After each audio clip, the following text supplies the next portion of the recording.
Hi everybody, this is Stephen Pugh of the Home Bible College. This is lecture number 36 for the benefit of the second year students of the Home Bible College, and we're going to take a look at the letter of Paul to the Colossians. So this little letter is only 4 chapters, written by Paul in about 62 AD. Paul had not visited this church yet, Colossae, and Colossae was about 84 miles east of Ephesus. And the letter was written to correct errors in the church and shows that Christians do not need anything but Christ. They just need Christ. Colossae was a little town in Asia Minor, which we now call Turkey, and Epaphras was a minister of the church, and he now carries this letter back to the church. The problem that the church faced was one that would become much more common afterwards. And it's the problem of the heresy of Gnosticism. And Paul gives an answer to the problem of Gnosticism in this letter, and he deals with it in a number of very simple ways. First of all, he says in chapter 1, verse 28, he addresses the exclusive spirit of Gnosticism. One of the whole concepts of Gnosticism is, well, we're the people with the knowledge. You know nothing, and we know everything. We have been initiated into this cult in which we know things that you just don't know about yet. It was one of the earliest so-called Christian secret societies. And in chapter 1, verse 15 to 19 and 2, verse 18, he shows that Christ is the center of the Christian gospel and the center of the Christian life, not some obscure secret knowledge, some mysterious stuff that people don't know about unless they're initiated. That's not what it's like at all. Christ himself is the center and the foundation of the Christian life.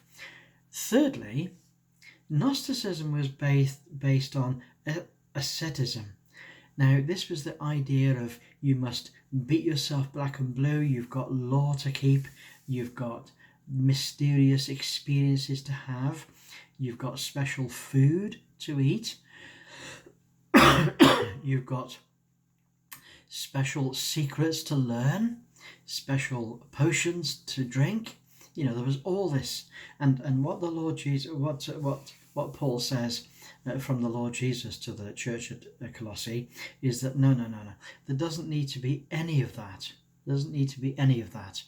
The Christian life is a life based upon devotion to Christ, period.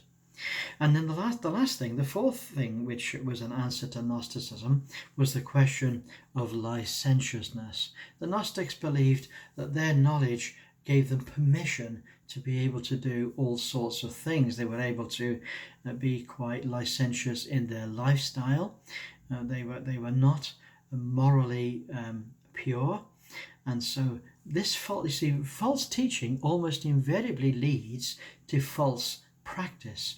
And that's the real issue that we need to understand with Gnosticism, is the fact that Paul speaks about holiness of life in chapter 3, verse 5 to 9.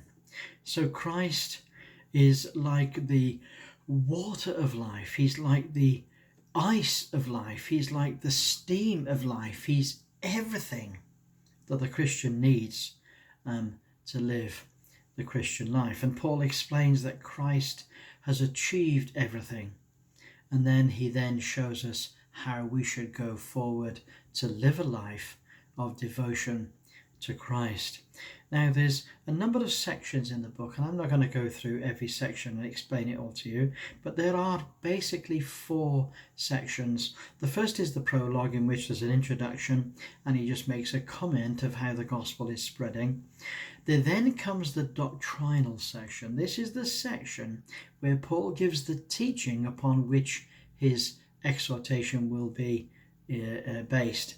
He talks about the ministry of Christ. He talks about his own personal ministry.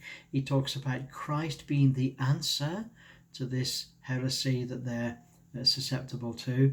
And he talks about the legalism, which also is a part of the heresy.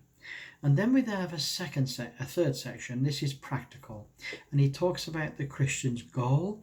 He talks about how we should treat one another, and he talks about how that the believers are to find ways to be able to teach the pure gospel in the world. And then lastly, we have personal greetings and farewell and blessing.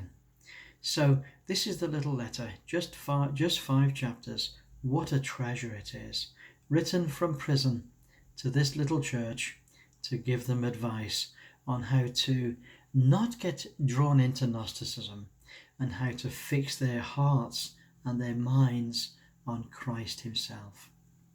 Well, we wish you every blessing, and we'll